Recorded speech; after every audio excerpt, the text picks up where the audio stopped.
angel coming for to sing his song. I can hear the drummer drumming. He's coming and it won't be long. Hear the cry across the nations. People wanna be free, yeah. Free to leave the great plantations. Free to be who they want to be. I see it squeeze out freedom and it won't be long.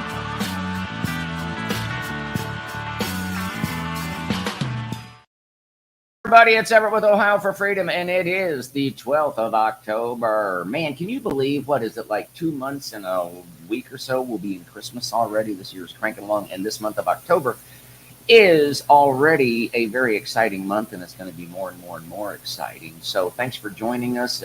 Nobody was planning on this being live, so if you're catching us on repeat, just please like, please share, please subscribe. Please share, please share, please share. And to everybody, I want to say hi to Kate, hi to Cheyenne, Renee, Mary, and Loving Two Limes in Plain City. And so I'm going to make just a couple of announcements in just a moment. We are going to be joined by Pastor Dan Chapman's going to come on for a bit.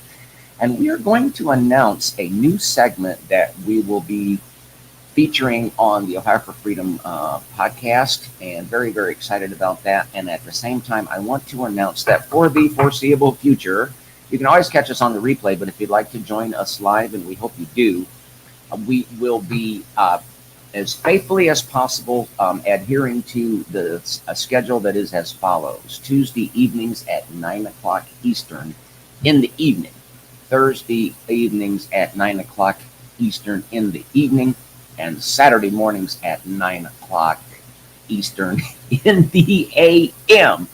And Pastor Dan's going to join us in a few minutes to help us to showcase a new segment that we're going to feature. Very, very excited about it, but I don't want to steal his thunder.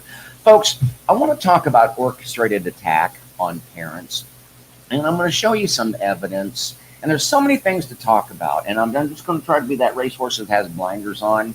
I know that there's major things happening in Arizona right now, and folks, everything is progressing. Everything is progressing. The foe in chief is more foe than ever, but I want to stay focused on this. So here's what I want to do. I want to show you that we have talked about the attacks from the National School Board Association, the people that nobody elected, that nobody chose them to represent anything. They're just overpaid busybodies. I showed you that in 2018, because that's the newest financials that they will provide, that their CEO was making a measly $440,000 and total compensation. We don't know what the present Ms. Chavez is making in 2021. And at least going on their website, I'm not able to find their source of funding. Who's funding them? I showed you that they have business sponsorships, and they talk about being able to reach a large audience and we're going to talk about one of the vendors that they like in just a moment. But the National School Board Association supposedly was so concerned about all these threats that they penned a letter to faux Biden, and then the Biden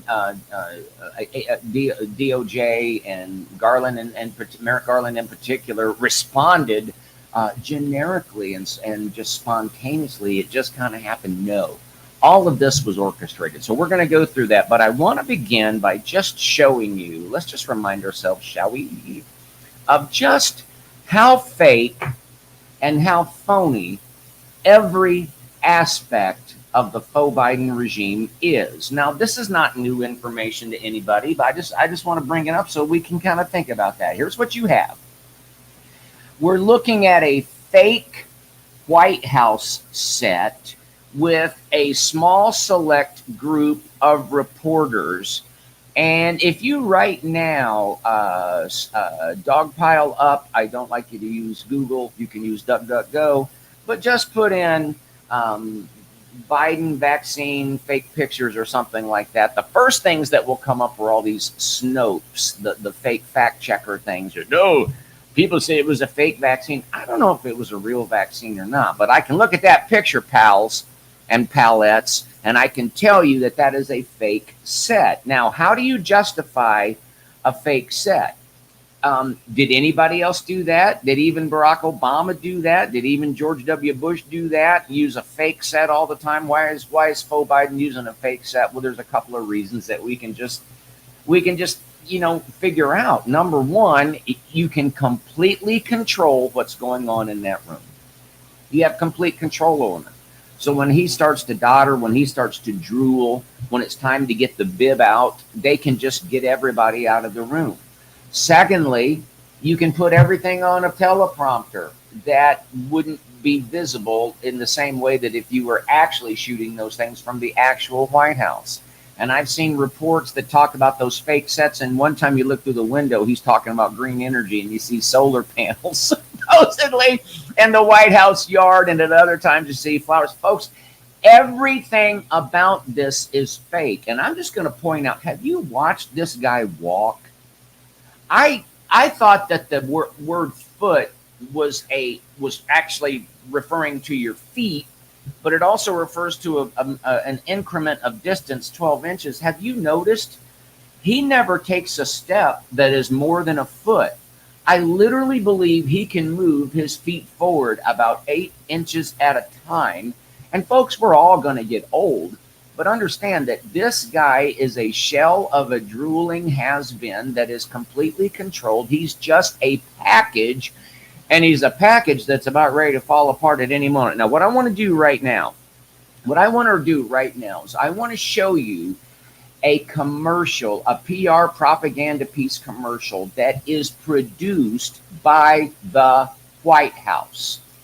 It's produced by the White House. Your taxpayer dollars and mine went to pay for this. Let me just play it, and then we'll talk about it.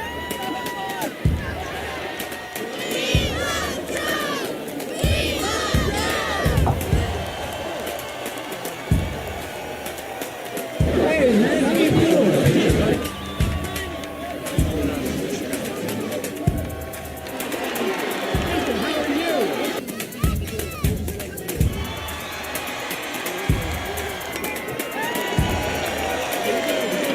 Get on play? Ready to go? There you go. Now, folks, just so you know, that is completely fake. I'm going to play just the first few moments again from the very beginning and watch for the most fake part of it, if it'll play. Okay, now watch this. Watch this. All right, there you have it. We love Joe. We love Joe. Ladies and gentlemen, that never happened. It did not happen. Nobody anywhere was shouting, "We love Joe." Your taxpayer dollars and mine paid for someone in the video studio to dub in those fake words, "We love Joe." That takes a lot of work to dub it in. I'll tell you what would not have been difficult to do would have been to find any of the sites all over the world where the "Let's Go Brandon" phenomenon is taking place. Although they're not actually saying "Let's Go Brandon." They're saying the same amount of syllables. But they are beginning with the word that begins with F, and they're ending with the word that ends in Biden. And everybody knows that's true. So that's how fake and phony they are. And I'm going to get to this colossal thing with, well, let's do this right now. I'm only going to play a portion of it. And I know you guys know it, but I just want to play this. And then we're going to bring Pastor Dan up. And it looks like we might be frozen. I don't know what's going on with that, but I'm going to have a little talking with StreamYard. But let me play this for you. I wonder who the head of the Space Council is. Are you kidding me? The head of the Space Council is the Vice President! Kamala Harris is the Vice President of the United States. But she's also the President of the Senate. And the head of the Space Council. Well, welcome, you guys. Thank you so much. Welcome. Are you ready to start? Okay, go. So I may not always be fast to take my parents' advice, but what is the best advice your parents have given you that perhaps you can share with us today? You know, one of the most important pieces of advice that I can offer you guys, and I want you to really remember this: never let anybody tell you who you are. You tell them who you are. Never let anybody suggest to you that you are what they think you should be. You tell them who you are and who you know you are and what you intend to be. Got that? Yes. All right. I got more advice. You just let me know. So what is the most surprising thing you found about Folks, I can't play any more of that or I'm going to get sick. I'm literally going to throw up into my coffee cup. Okay. Just want to say a couple of things about that. That piece of video, again, paid for with your tax dollars in mind, is two things. It is stupid abuse and it is child abuse. What do I mean by stupid abuse? Folks, we need to be sensitive to the stupo Americans that live amongst us. Or is it the stupidic Americans? There are stupid people. And we need to be sensitive to the stupidic Americans. And this piece of video is stupidic American abuse. It abuses the stupidic Americans because it is so ridiculous.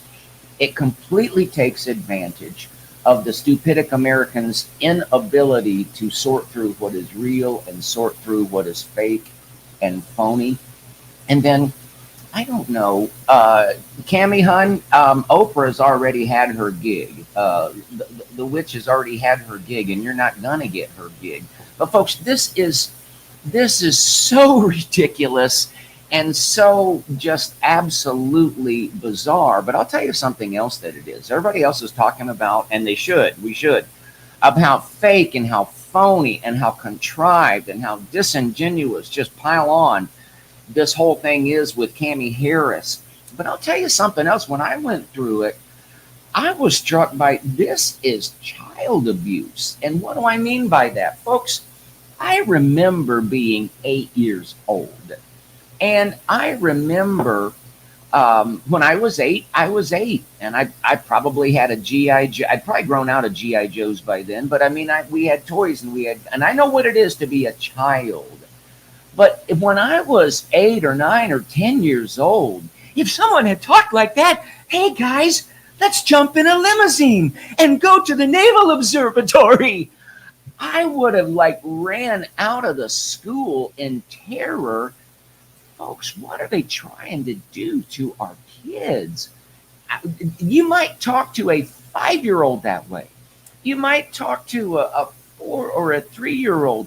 And by the way, I don't even know if I played it. There was a young kid that by the name of Trevor that said, "I don't always listen to my parents' advice, but what kind of advice would you give?" He's not even a real kid. He's a child actor. So everything about that is fake and phony. I wanted to set that because I want to show you some things that you may not know about this whole school board thing. But he has been patiently waiting, and I am going to bring on to the house Pastor Dan Chapman. Pastor, can you hear me, sir? I can hear you. We seem to have some issues with video freezing, but I don't think we have problems with audio. I'm going to yell at StreamYard, but thank you very much for coming on. And can you share with us the little plot that we've cooked up, or tell us about this segment that we're going to be adding to the program? Well, that's very interesting, and I've been praying for the fire of God to thaw this video out because we do have some good news, and if for nothing else, the laughter at this prelude into our segment has been hilarious. I think Barney has been decostumed. She sits right in front of us there. So. Oh my. Yeah. But hey, being a boom millennial, which I am, I want to challenge you on that whole G.I. Joe thing. Now, when my G.I. Joe was given to me on Christmas, he was 12 inches tall. Somehow, in the process of time, he shrunk down to about 4 inches now. That is true. So anyway, yes, let's get to matters at hand. We are excited about this opportunity we have to open up the new segment of Ohio for Freedom, and we are tell our listeners right now that we are we're on the path to God's revival fires across this nation. And we're working on interviews to prominent figures in the revival fires, those that are brought from obscurity out right into the flames of revival. And so many things are happening across the land. But the beautiful thing is, we know it's God because it's his voice speaking through his children. And this is exciting. So I was just in contact with our first hopeful recipient for Thursday night, which is someone you visited last week, Jennifer Martin. And just waiting for a response from her. We've got some others on deck that we can bring off onto your platforms of Ohio for Freedom, and just start seeing what Holy Ghost is saying through their lives. I believe that this is going to be the fortitude that we need today in connecting God and country, because we're receiving instruction from God at an alarming rate. And these people who are under the tents of America, at the revivals in America right now, are willing to share their key points with the listeners of Ohio for Freedom. And I really believe this is going to raise a standard in a church that is asking for more courage. Yeah, yeah, yeah.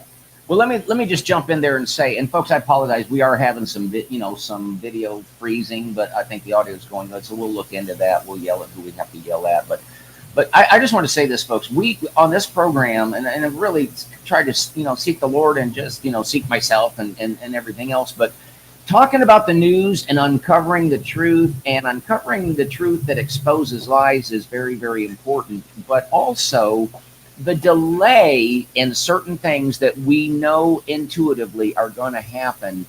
It's exposed more and more and more evil. But folks, ultimately, our answers and our salvation come from Almighty God. And this is a time where if we are, as a nation and as a planet, and it seems weird to say that, but as a planet, if we are going to continue to know freedom, that's going to come from the hand of God. And we just can't ignore that any longer. So I think that more and more time has gone by.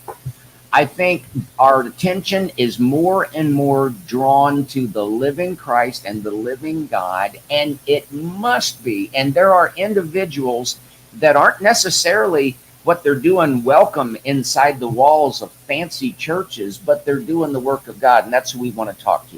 Did I say that pretty good, Pastor Dan? Oh, beautiful, beautiful. As you were saying that, I'm thinking about the time just a few months back that we were knee deep in mud down in Nicholsville, Kentucky at revival. But the outpouring that God was sharing was phenomenal. I've never seen anything like it, and I don't know about you, but I used to chase the tent revivals back in the day with R.W. Shambach, Dr. Sumrall and leaders of that day. But this revival that I'm seeing, and I really attribute it to the great outpouring of God that's flooding this nation and the world. I've never, and you and I have shared even off the set here. Yeah. We've never seen anything like this. Right. Which is so encouraging. Yeah. To see, hear, and be a part of what's taking place. Yeah. And then being watchmen on the wall, seeing what's going on in the nation, and be able to pinpoint this is heaven on earth. Yeah. Yeah. And it's only going to intensify. And I'm just going to close out this little talk, folks. I'm going to tease a little bit and say this. If we don't take authority over the spiritual realm, we can elect the greatest people to this office, that office, this trustee position, Yeah. that commissioner position, this school board, this mayor, this governor, this whatever. If we don't assert authority in the spiritual realm, then the best of people at best are going to be fighting with their hands but tied behind their backs, or even worse, corrupted and turned. And so why don't I just leave it at that, Pastor? So when is our first segment? Tell the folks when we're going to have our first segment. Yeah, we're storming the gates right now. We'll be with you Thursday, 9 p.m. Okay. So folks, tune in for that. It's going to bless you. It's going to be a part. Pastor Dan, I really appreciate it. I hit you up at the very, very last minute, and you jumped on board. And folks, this is going to be exciting. So I thank you very much, and we're going to move on. I want to show everybody. So Pastor Dan, thank you. Absolutely. Okay. Be God bless. praying Have for a great all. day. Have a great day. Okay. Right. Bye-bye. All right. Now I'm going to jump over here, folks, and I want to show you. I've got one more video clip. So we know that this, as far as the National School Board Association, let's just back up a little bit. Supposedly, they just became spontaneously concerned about all of these threats and all of this violence. And so they wrote a letter to the faux Biden administration. That's what we're supposed to believe. And then on a previous program, I went through and I went through their letter. I went through all or nearly all of the references that they put in the letter. The one thing that seemed to be curiously absent was couldn't find any violence. Couldn't find any violence. So you would have to redefine violence to mean that anybody that has a different opinion, they're being violent. But they penned this letter to the faux Biden administration. And supposedly the DOJ is, oh my gosh, we didn't know this. And so they respond with this Merrick Garland letter that he's going to orchestrate the FBI and Homeland Security and DOJ and the intelligence community, who else knows, the Gestapo and the Nazis and everybody else, to get together to jump in on parents. And that's supposed to be spontaneous. And I'm going to show you something about that that's going to dispel that. And then we find out that his son-in-law owns a company called Panorama that is involved in selling data mining software to school systems. And I want to play you just one brief commercial that is advertising the services that Attorney General Garland's son-in-law provides to schools, material that they pay millions of dollars for. Here we go. Here we go. Okay, that seems to be freezing up. Here we go.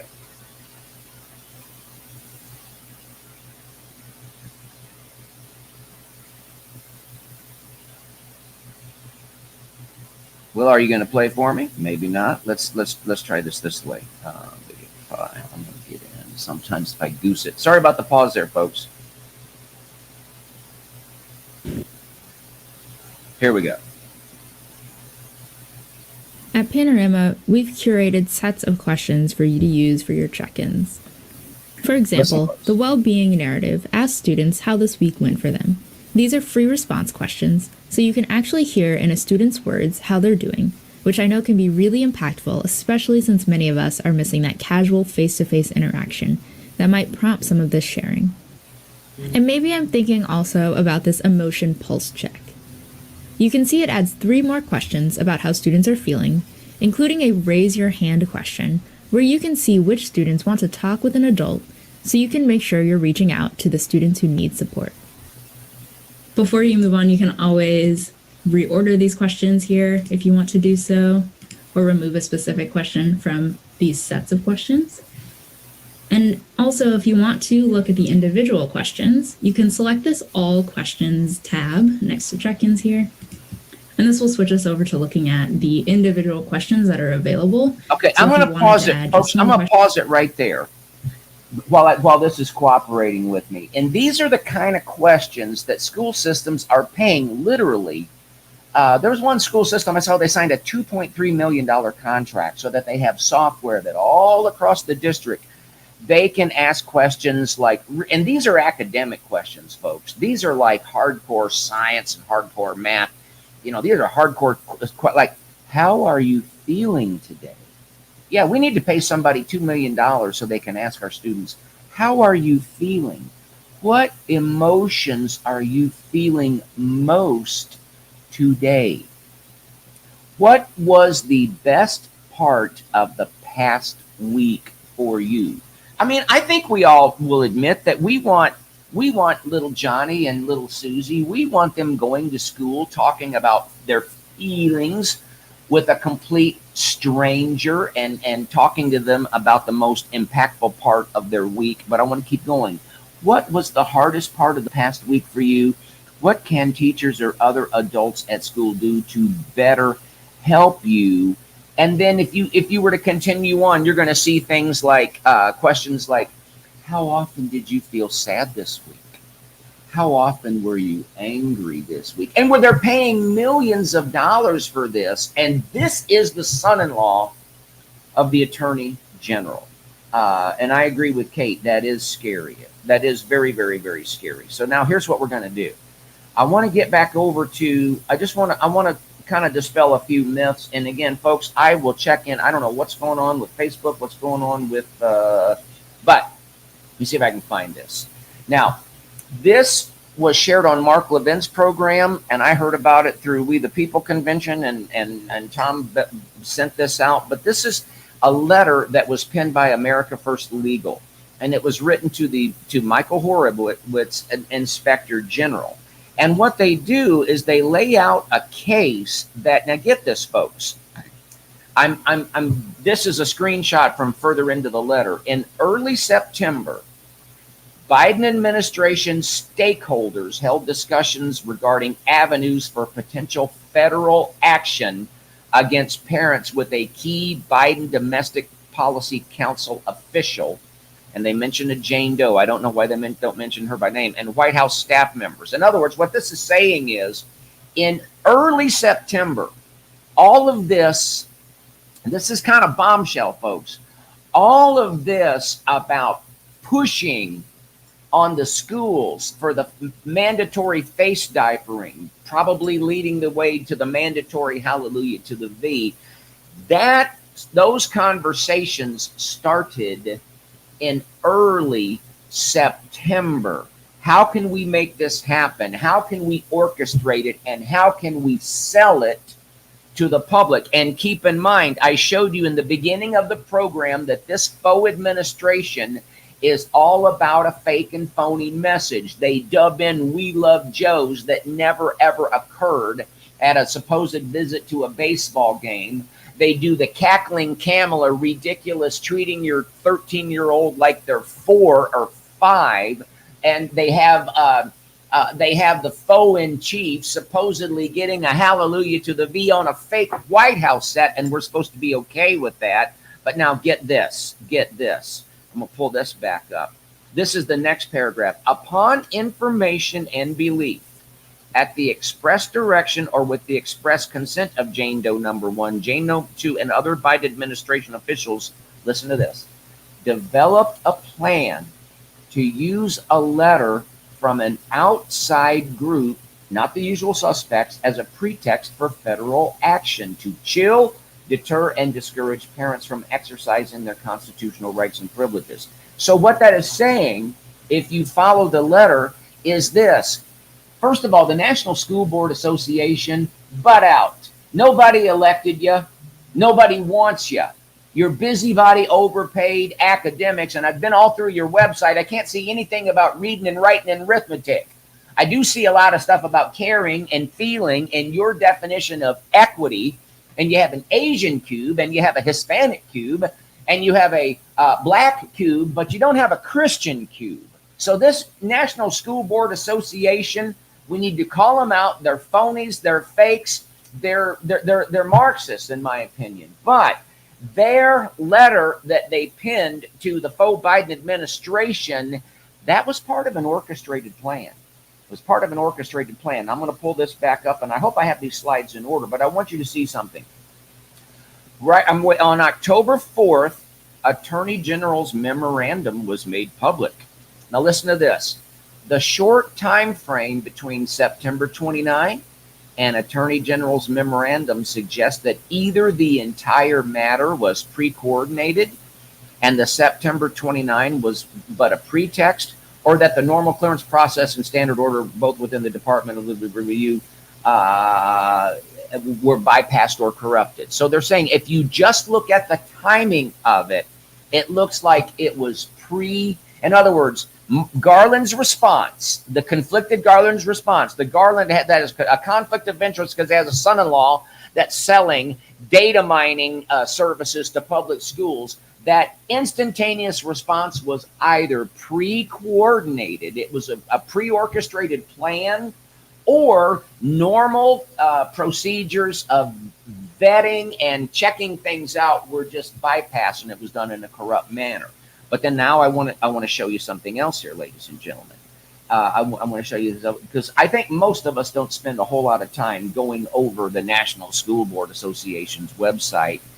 So let me just stop here. So the argument that this letter is framing is that in early September, there were discussions among Biden stakeholders how to sell all this coercion to the American public through school boards and whatnot, and that it was determined that a non-typical player, a player that people aren't expecting, would be the catalyst to bring this issue to the forefront of the American people's attention. So they chose the National School Board Association, and then that immediate knee-jerk response of the Attorney General's office sure looks fishy and phony and pre-orchestrated to us. That's the argument so far. But look what appeared on their website of the National School Board Association this evening.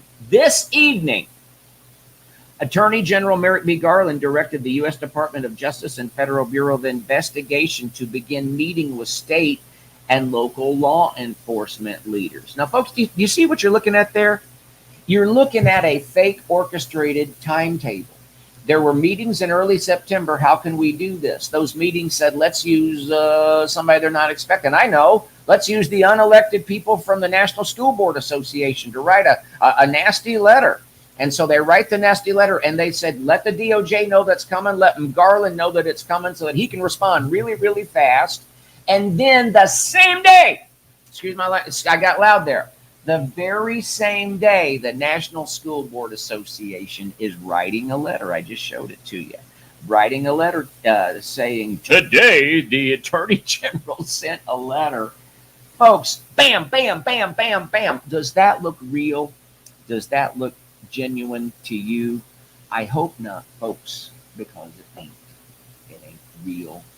It ain't real at all. By the way, I'm going to say I love some of the side conversations that go on in these chats. That's one of the reasons I like doing these lives. And so I'm going to address one comment. If I scroll back, I'll miss it. But someone said, "What's the deal with Brandon?" I could play you the clip, but I'd have to dig it out in real time and take a while.